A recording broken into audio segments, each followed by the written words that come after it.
Didn't expect to be here today, I will tell you that. And thank God my plan did not work.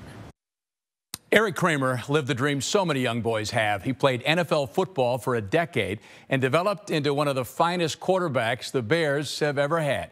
We recently caught up with the former Bears QB, whose life after football until recently has been more of a nightmare. 5, Kramer back to throw. Looking right, throws the end zone. Touchdown, Conway!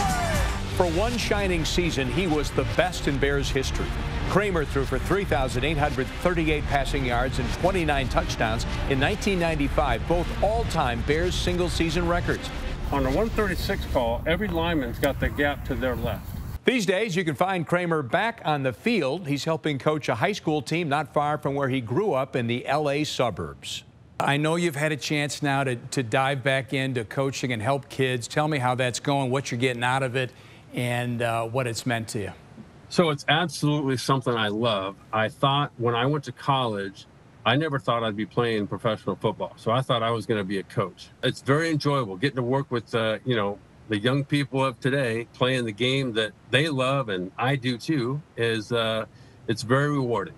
It's been quite the arduous journey getting back to the game he loves. Kramer's post-NFL world included a failed marriage at about the same time his son Griffin battled a learning disability and eventually drug addiction.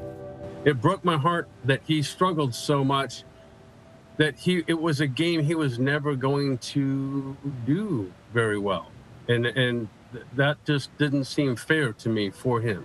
And then the world went dark. In 2011, he lost Griff at the age of 18 to a drug overdose. Within a year, his mother died of uterine cancer and his father was diagnosed with esophageal cancer. He was alone, in pain, and depressed. It was something you can't shake. There's not a second in a day where you're not depressed when you are depressed. And so that was a difficult, very difficult. Erik realized he was in a bad place and sought treatment, but he says he didn't seek help soon enough. He left the depression center in Michigan only after a few days and returned to Southern California, where the pain worsened. And it wasn't long after that when I planned my departure, and didn't expect to be here today, I will tell you that. And thank God my plan did not work. The bullet ripped through his head, causing massive damage to his chin, tongue, and frontal lobe. Yet somehow he survived. After multiple surgeries and extensive physical and psychological therapy, Kramer recovered, never to have another depressed thought. There's not a human being more grateful than me right now, walking the planet.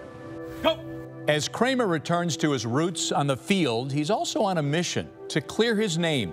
In June of 2018, he was arrested for suspicion of domestic abuse, a charge Kramer denies vehemently, and brought by a woman Kramer married while in the midst of his rehab.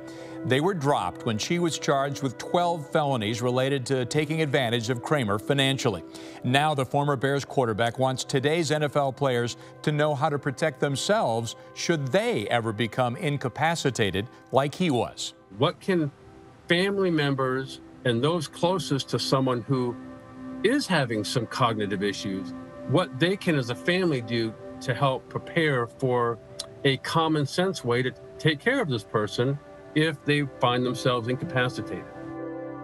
Now, the most important lesson Kramer says he's learned is just how important it is for all of us to reach out to those folks in our lives who may be depressed. Connect with them, engage with them any way you can, he says, because it could make a difference.